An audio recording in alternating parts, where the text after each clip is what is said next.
नमस्कार। आज हम आर्टिफिशियल इंटेलिजेंस यानी एआई की दुनिया की गहराई में उतर रहे हैं।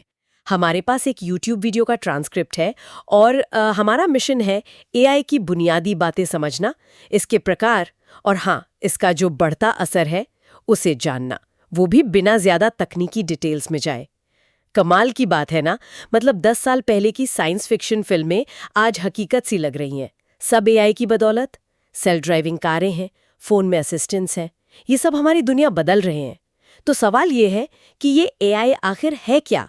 आसान भाषा में कहें तो शायद मशीनों को इंसानी बुद्धि की नकल करने की क्षमता देना, मतलब सीखना, फैसले लेना। पर जो हम सुनते हैं एआई एआई, वो अक्सर मशीन लर्निंग जैसा कोई छोटा हिस्सा होता है ना? हाँ, बिल्कुल। और ये समझना जरूरी है कि अ, इस क्षमता के पीछे ना खास हार्डवेयर और सॉफ्टवेयर लगते हैं। एआई सिस्टम्स क्या करते हैं? वो लेबल किए गए ट्रेनिंग डेटा को देखते हैं, उसमें पैटर्न ढूंढते हैं और फिर उन्हीं पैटर्न के बेस पर आगे के लिए अनुमान लगाते हैं, जैसे चैटबॉट्स हो गए या इमेज पहचानने वाले सिस्टम। और आजकल तो जनरेटिव एआई भी है, जो टेक्स्ट, गाने या तस्वीरें वो खुद बना सकता है। हाँ, ये तो वाकई दिलचस्प है। मतलब एआई सिर्फ कमांड फॉलो नहीं कर रहा है, वो सीख रहा है, सोच रहा है, खुद को ठीक भी कर रहा है और रचनात्मकता में भी। ये तो गेम चेंजर लग रहा है, ऐसी चीजें बना रहा है जो शायद इंसानों ने सोची भी ना हो। बिल्कुल। अब एआई की जो किस्में हैं उन्हें समझना भी जरूरी है। सबसे आम जो है वो है वीक एआई या नैरो एआई, जिसे एएनआई भी कहते हैं। ये तो हमारे चारों तरफ है, सेल्फ ड्राइविंग कारों से लेकर सिरी या अलेक्सा तक। ये किसी एक खास काम में माहिर होता है। हाँ, और ये देखना भी मजेदार है कि ये वीक एआई असल में कितनी पावरफुल हो सकती है। फिर दूसरी तरफ वो है स्ट्रॉन्ग एआई। ये अभी ज्यादातर कल्पना में है ना। इसके दो रूप सोचे गए हैं। एक तो आर्टिफिशियल जनरल इंटेलिजेंस, मतलब एजीआई, जो किसी भी काम में इंसान जितनी ही समझदार हो, और दूसरा आर्टिफिशियल सुपर इंटेलिजेंस, एएसआई, जो इंसानी दिमाग से कई ज्यादा तेज और काबिल हो। हाँ, तो जहां वीक एआई हमारे रोज के काम आसान बना रहा है, वहीं स्ट्रॉन्ग एआई में समाज को पूरी तरह बदलने की क्षमता है। और ये बदलाव अच्छे भी हो सकते हैं और बुरे भी। यहीं से चिंताएं भी शुरू होती हैं असल में। अच्छा, एक और सवाल जो अक्सर मन में आता है, ये डीप लर्निंग और मशीन लर्निंग, इनमें क्या फर्क है? सुनने में काफी एक जैसे लगते हैं। हाँ, देखिए, डीप लर्निंग जो है वो असल में मशीन लर्निंग का ही एक एडवांस्ड हिस्सा है और दोनों ही एआई के अंदर आते हैं।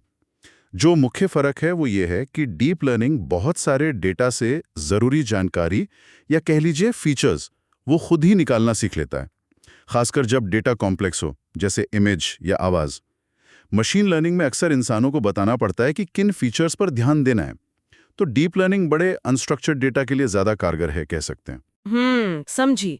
ये तकनीकें आज इतनी पावरफुल हैं, लेकिन इनकी जड़ें तो काफी पुरानी होंगी। सोचने वाली मशीन का विचार तो शायद बहुत पहले से है। हाँ, विचार तो बहुत पुराना है, सही कहा आपने, पर असली तरक्की तो कंप्यूटर के आने से हुई। कुछ बड़े माइलस्टोन्स देखें तो 1950 में एलन ट्यूरिंग का ट्यूरिंग टेस्ट आया। वो ये परखने का एक तरीका था कि क्या कोई मशीन इंसानी बातचीत की नकल कर सकती है। फिर 1956 में जॉन मैकार्थी ने आर्टिफिशियल इंटेलिजेंस शब्द गढ़ा। पहला एआई प्रोग्राम लॉजिक थ्योरिस्ट भी तभी बना। फिर 80 के दशक में बैक प्रोपगेशन एल्गोरिथम आया। इसने न्यूरल नेटवर्क को सिखाया कि कैसे बड़े डेटा से सीखा जाए। ये आज के एआई की नींव है बेसिकली। और हाँ, 1997 में आईबीएम के डीप ब्लू ने जब शतरंज चैंपियन गैरी कैस्परोव को हराया, वो एक बड़ा मोड़ था। उससे पता चला कि मशीनें मुश्किल कामों में भी इंसानों को टक्कर दे सकती हैं। इतिहास तो दिलचस्प है इसका, लेकिन एआई विशेषज्ञ स्टुअर्ट रसेल वो एक चेतावनी भी देते हैं। वो कहते हैं कि किसी इंसान से कुछ करने को कहना और एआई को कोई लक्ष्य देना, इन दोनों में जमीन आसमान का फर्क है। इसका क्या मतलब हुआ? हाँ, उनका मतलब ये है कि देखिए, जब आप किसी इंसान से कहते हैं एक कॉफ़ी ले आओ, तो आप ये मानकर चलते हैं कि वो कॉमन सेंस इस्तेमाल करेगा। वो सिर्फ कॉफ़ी लाने पे फोकस नहीं करेगा, बल्कि रास्ते में आने वाली बाकी ज़रूरी बातों का भी ध्यान रखेगा। वो इससे अपना लाइफ मिशन नहीं बना लेगा, चाहे कुछ भी हो जाए।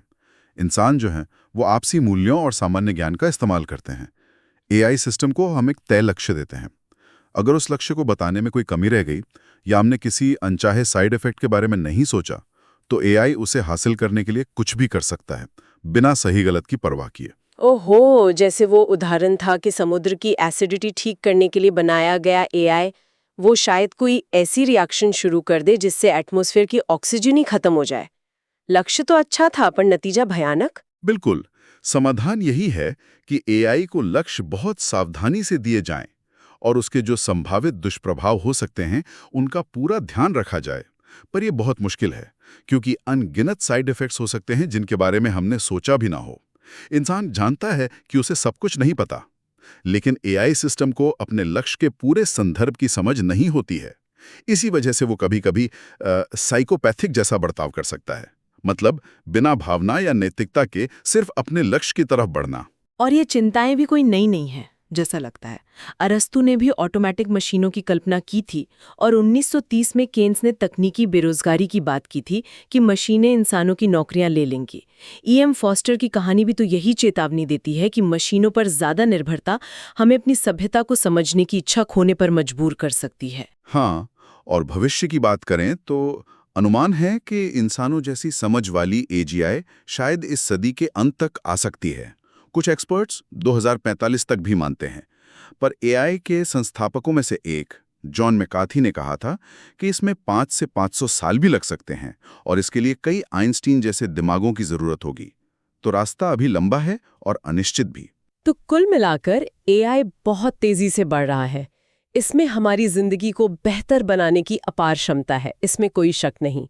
लेकिन साथ ही साथ गहरे जोखिम भी हैं, खासकर जब ये और ज्यादा शक्तिशाली होगा।